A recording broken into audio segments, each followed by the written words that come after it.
I don't think the best antagonists in all Pokemon have anything to do with this. You know it's the truth, don't even try to argue. So, after the last episode's exam, which unfortunately gave Hachitaro and his VA's inability to mold more lines than usual, we instead got a cold opener here, featuring another one of his VA's characters.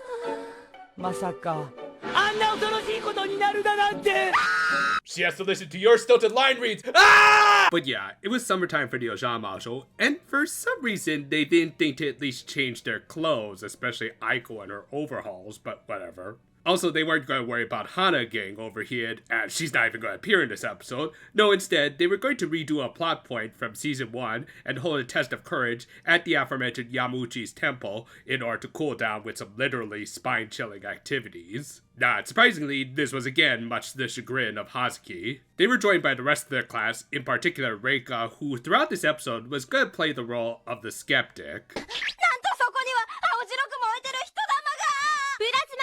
Yeah, what about that? Like, are you talking about blood plasma, or particles that are supercharged by strong electromagnetic fields? Like what? Like, maybe she's onto something, and this is a thing that's supposed to bust all of those stupid Ghost Hunter shows, but it's never really made all that clear. What was made clear was actually some good foreshadowing. Anyway, first on the agenda was basically an abridged version of Hyakumonogatari Kaidankai, where everyone is supposed to tell 100 ghost stories, but obviously no one has the time for that, especially when there's a constant heckler in the audience. However, to her credit, Shrilly, aka Kaori, did tell a good ghost story. Hell, even her usually screechy voice matched well with the atmosphere of the tale, kind of like listening to Zeldin Rubinstein exposit some spooky stuff. Anyway, she told a tale of an abandoned school building that was so cursed that construction workers were unable to tear it down due to a chain of constant accidents. And of course, like any horror story, a bunch of stupid kids went into this clearly dangerous structure, though they were actual kids and not some hoary teens, so yeah, this is actually a little more unfortunate. And afterwards, they got joked up that unfortunately he became the go-to excuse for why many awful localizations exist by translators who see themselves as the superior writers.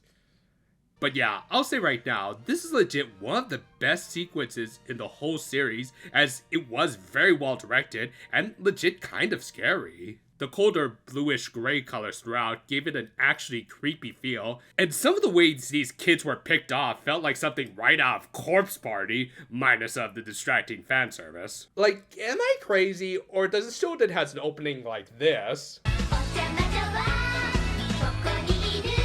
feel just a little bit tonally dissonant when it has scenes like this? Nah, I mean, it's probably just me, right? But yeah, it seemed to end like a typical cheesy horror movie with one last female survivor before a last-minute cheap jump scare. Of course, Reika pointed out the logical fallacy that if all of the kids were picked off, then it couldn't be a true story like Kaori had claimed, as there wouldn't have been any witnesses. I don't know, maybe it was based off of some found camera footage? Anyway, it was time for the main event of the night, the actual test of courage, where they would break off into pairs and walk a path in the dead of night. And for this episode's outing, they were going to take an alternate route passing through the mountains and then into the cemetery. A couple of members of the Stooges were first, and not too surprisingly, they were cooking up something, as the earlier scene hinted at. However, like Beast Boy once said, when you split up, the monster hunts you down one at a time, starting with the good-looking comic relief. I mean, yeah, obviously they're not at all funny, but I think the point was that gag characters usually go first. Kotake and the remaining Stooge tried to find them, only to disappear themselves. Kaori noted that they seem to be disappearing in similar manners as the characters in her story. However, Reika continued her skeptic act, even though her courage held up about as well as her plasma claims. Regardless, she did make a good point that, paranormal or not, in a situation like this, they really shouldn't split up, so... Oh great, the show's been taken over by the guys from Cabin in the Woods, hasn't it? Worst of all, as the cold opener revealed, she was stuck with the living scarecrow. Granted, at least for this episode, he didn't have nearly as many lines as the previous episode that featured him, allowing the other characters to hold up the performances and comedy. 一度も見てませんから幽霊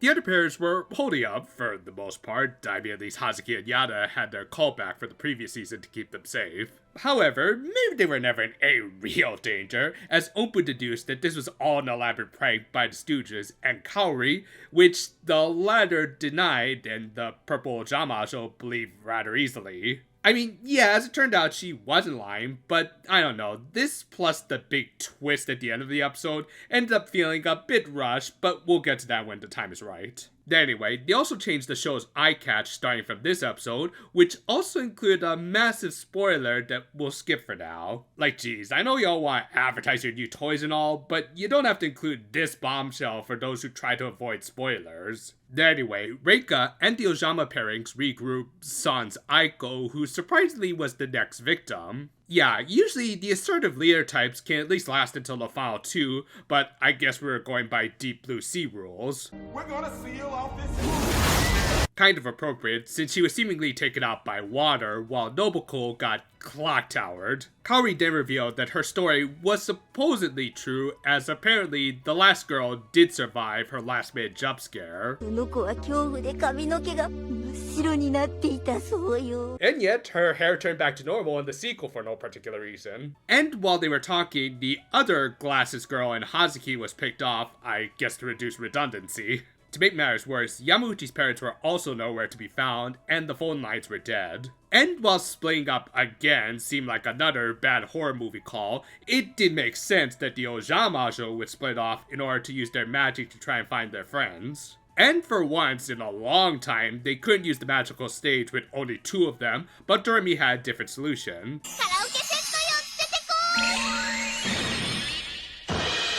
Oh great, they're gonna try to pull a Ghostbusters 2, aren't they? Well, okay, that was actually a pretty awesome scene in an otherwise mid-sequel. However, it didn't seem to work, and of all people, Reika ended up being the final girl. Everyone died. The end. Actually, we then just jump cut right to the next day, with the Ojamajo rather forcefully recounting the previous night's events. Yeah, it turned out all of the disappearances and strange phenomena were all just a chain of accidents and coincidences, like the Stooges getting lost or the phone going dead because Reika pulled out the line. This recap was probably my biggest issue with this episode, as while I'm not against there being a logical explanation for everything, and there was even some foreshadowing, like Hazuki asking if she could use the bathroom, it was rather rushed, with all of these explanations being packed in at the end of the episode. Still, at least it was followed up by a good horror movie twist, with Doremi realizing that she got a handkerchief from a ghost that she mistook for Ompu. A good punchline that really should have ended the episode, but then we got another ending with Reika going to sleep with her mom after being scared out of her mind. Yeah, y'all should have quit while you were still ahead, you know. Still, as a fan of horror movies, I actually found this episode to be pretty darn fun. They used a surprising amount of horror movie cliches, including some stuff that's not exactly TV-Y7. Sure, not all of it worked, like that rushed ending, but still, this was a fun little horror parody that I'll probably watch again for this Halloween.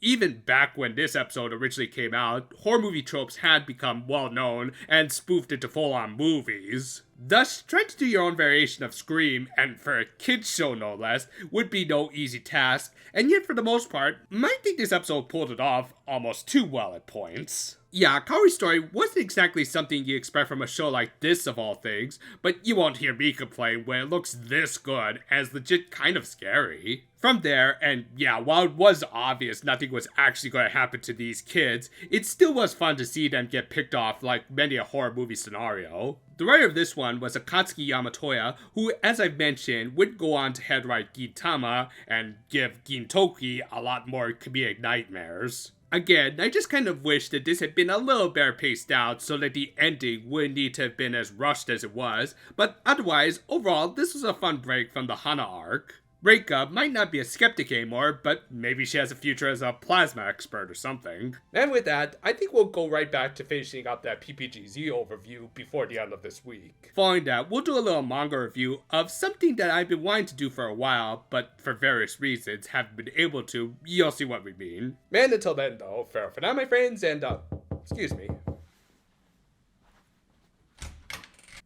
Ma'am, are you okay just hanging there?